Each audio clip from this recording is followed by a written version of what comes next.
If your feet feel numb, tingly, or like you're standing on a folded blanket instead of a floor, that's your nervous system trying to tell you something.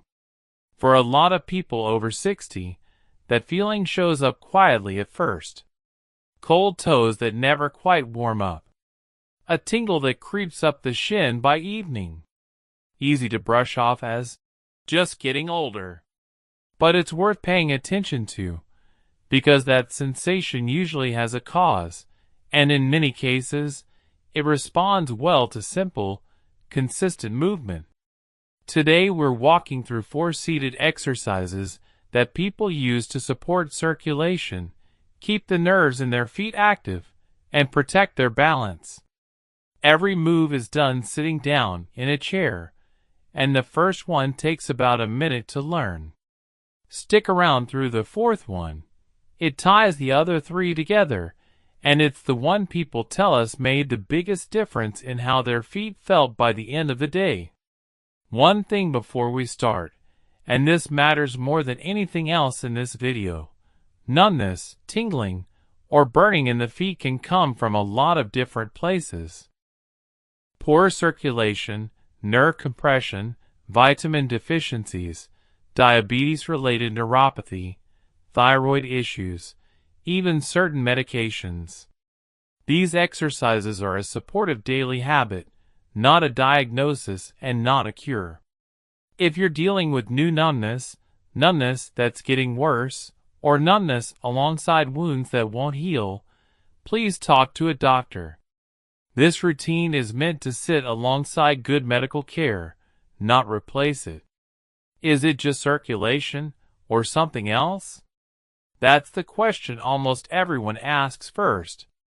And the honest answer is, it depends on the person, which is exactly why a doctor's input matters if the symptoms are new or severe. But broadly, foot numbness in older adults tends to come from a mix of 2 things working against each other. First, reduced circulation, blood pooling in the lower legs after long periods of sitting, which starves the feet of the oxygen-rich blood that nerve tissue depends on more than almost any other tissue in the body. Second, understimulation. Feet spend most of the day wrapped in thick-soled shoes and pressed against flat, cushioned floors. Over years, the nerve endings that would normally respond to texture, pressure, and movement get less input, and some of that responsiveness fades. The encouraging part is that neither of those is necessarily permanent. Movement drives blood back down into the feet. Targeted stimulation, pressure, movement, texture keeps those nerve pathways active. That's the whole idea behind what we're doing today. We're not chasing a miracle. We're giving the feet the blood flow and the stimulation they've been missing. Let's warm up.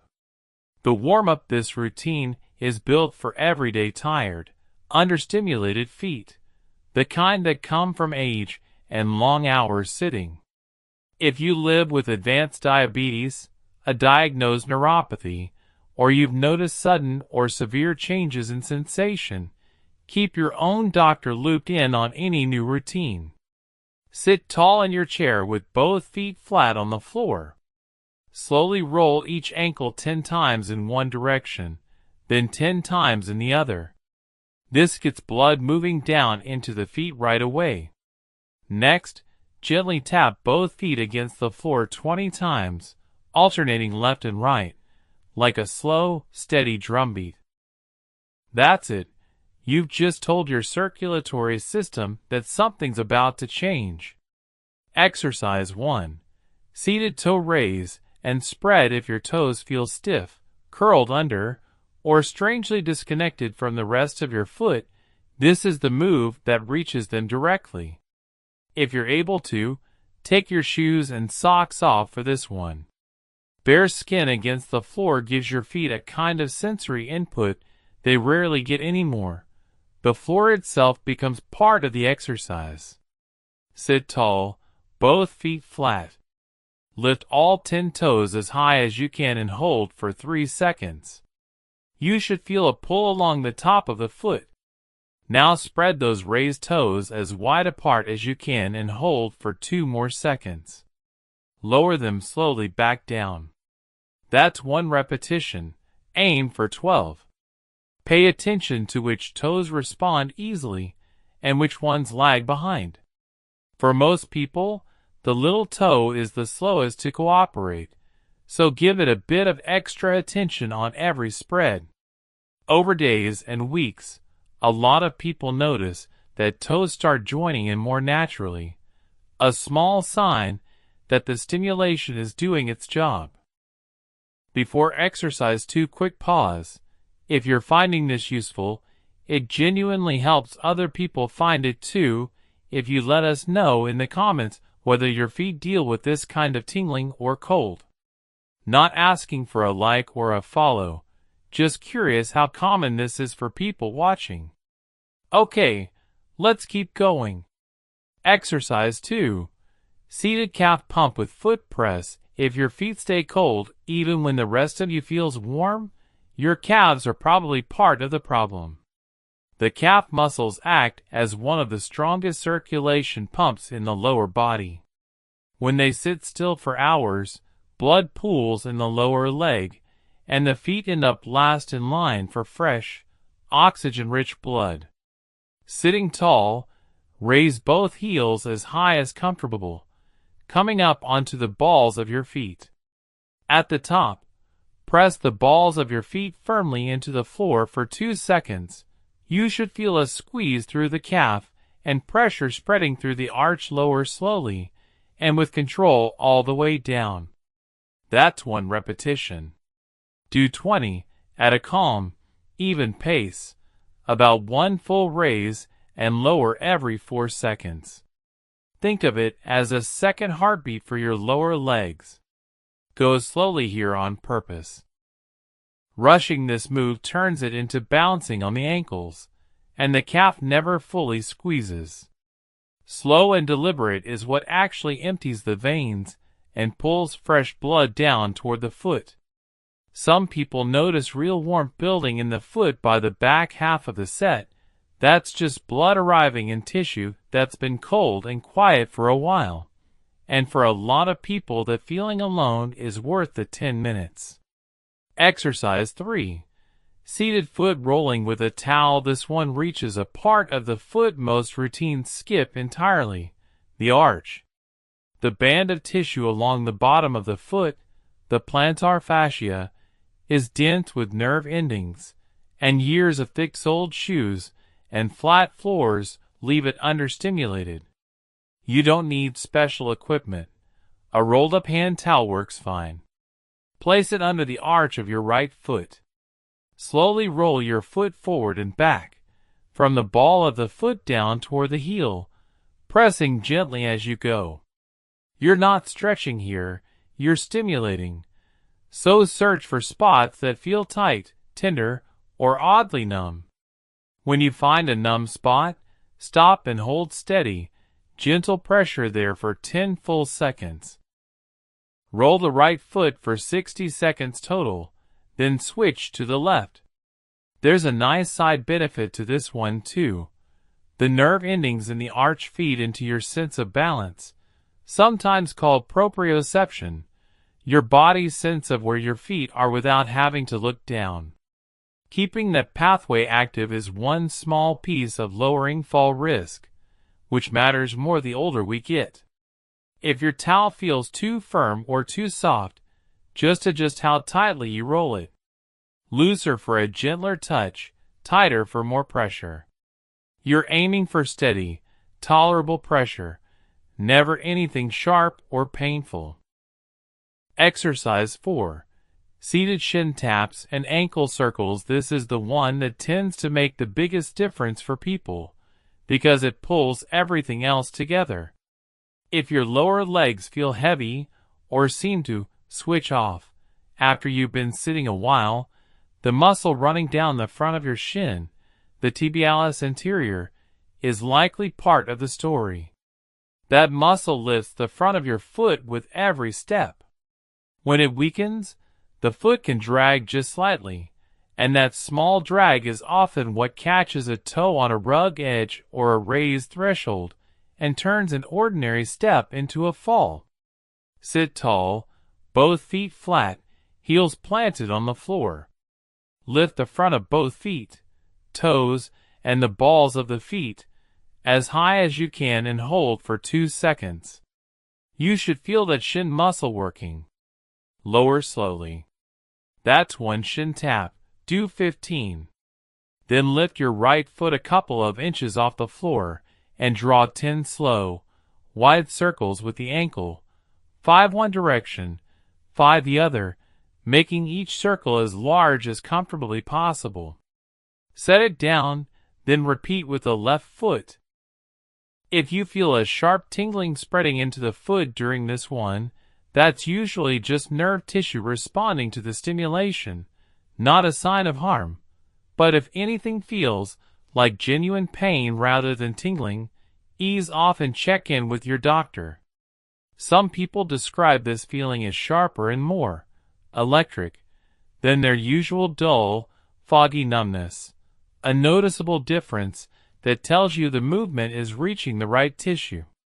By the time you finish the ankle circles, the shin, ankle, and foot have all been worked in one continuous motion, which is why this move goes last. It's less about training one muscle and more about getting the whole lower leg talking to itself again. Cool down, place both feet flat and press them firmly into the floor for 5 seconds, then release completely. Gently massage the top of each foot from ankle to toes, about 10 slow strokes per side. Finally, shake both feet loosely from the ankle for 10 seconds, and notice the circulation moving through tissue that was cold and quiet when you started. The simple version. For tomorrow, 4 moves, done seated, ideally every day. Toe raise and spread. Wakes up the nerve pathways in the toes and forefoot. Calf pump with foot press. Drives warm blood back down into the feet. Towel roll. Stimulates the arch and supports balance. Shin taps and ankle circles. Strengthens the muscle that lifts your foot and helps guard against trips and falls. Consistency matters more than intensity here. 10 quiet minutes a day, done regularly, tends to do far more than a longer session done once in a while. To be clear about what this routine is and isn't, it's a low-risk, sensible habit that supports circulation and keeps the feet and lower legs active and responsive. It is not a treatment for diagnosed neuropathy, diabetes-related nerve damage, or any other medical condition, and it shouldn't replace a conversation with your doctor if your symptoms are new, worsening, or come with other warning signs like open sores, color changes in the skin, or significant pain. Numb or tingling feet aren't something to just live with silently, but the right next step for figuring out why is usually a doctor's appointment, alongside a daily habit like this one. Give these 4 moves a try today, and if you found this useful, sharing it with someone whose feet could use the same 10 minutes is genuinely the best way to say thanks. A few questions people usually ask: how long before I notice anything? This varies from person to person and depends on what's causing the sensation in the first place. Some people notice more warmth in their feet within the first couple of sessions, simply because the calf pump and ankle rolls move blood more actively than sitting still does. Changes in sensation or stiffness tend to build more gradually, over weeks rather than days, since nerve tissue changes slowly. If you've done this consistently for a month with no change at all, that's useful information to bring to a doctor. Do I need to do all 4 every day? Ideally, yes, since each one targets a different part of the problem. But something is better than nothing. If you only have 5 minutes, the calf pump and shin taps tend to give the most noticeable short-term effect, since they move the most blood and work the biggest muscles. What if one foot feels very different from the other? Worth mentioning to a doctor, especially if it's new or sudden. Nerve and circulation issues don't always affect both feet evenly, and a one-sided change can point to something more specific. Anything from a pinched nerve in the lower back to a circulation issue in one leg. Can I do these exercises if I have diabetes? Many people with diabetes do gentle foot movement as part of their regular care, but diabetic foot health comes with its own precautions. Daily checks for cuts you can't feel, careful footwear, caution with pressure on numb skin. Run a routine like this by your doctor or podiatrist first, so it fits safely alongside your existing care. Is tingling during the exercises normal? A mild tingling or pins and needles feeling during or after movement isn't unusual, often just increased blood flow reaching tissue that's been still. Sharp pain, or tingling that spreads and doesn't settle afterward, is different, and that's a reason to stop and check in with a doctor. Will this cure my neuropathy? No, and it's worth being honest about that. Neuropathy has many causes, and treatment depends on the cause. Gentle daily movement can genuinely help manage symptoms and support circulation, but it isn't a substitute for finding out why the numbness is happening. If it's new, worsening, or affecting your daily life, please see a doctor. A real diagnosis opens up options a chair routine alone can't provide. A word on falls and foot safety. It's worth spending a moment on why the fourth exercise gets so much attention here. Falls are one of the more serious risks tied to reduced sensation and weakened lower leg muscles in older adults, and a weak tibialis anterior, the shin muscle that lifts your foot, is a common, under-discussed piece of that picture. When that muscle is doing its job, your toes clear the ground properly with every step. When it's weak, even a small drag can catch on a rug edge or an uneven bit of pavement. Strengthening that muscle a little, alongside keeping balance-related nerve pathways active through the towel roll, is a reasonable, low-effort piece of fall prevention at home. It doesn't replace the other basics: good lighting, clearing tripping hazards, proper footwear, grab bars where needed, but it fits easily into 10 minutes a day alongside them. Making it a habit. The hardest part of any routine like this usually isn't the exercises, it's remembering to do them. Doing them at the same time each day, like right after breakfast, helps them stick. Keeping a towel by your chair means exercise 3 doesn't require getting up to find one. And missing a day here and there matters far less than giving up on the whole thing because one day didn't go perfectly. Pay attention to small changes rather than expecting a dramatic before and after. Slightly warmer feet in the morning, a little more sensation under the towel, toes that spread more easily than on day 1. Those small shifts are the realistic markers of progress. Take care of your feet. They carry you through every day, and a few quiet minutes in a chair is a small price for keeping them working well.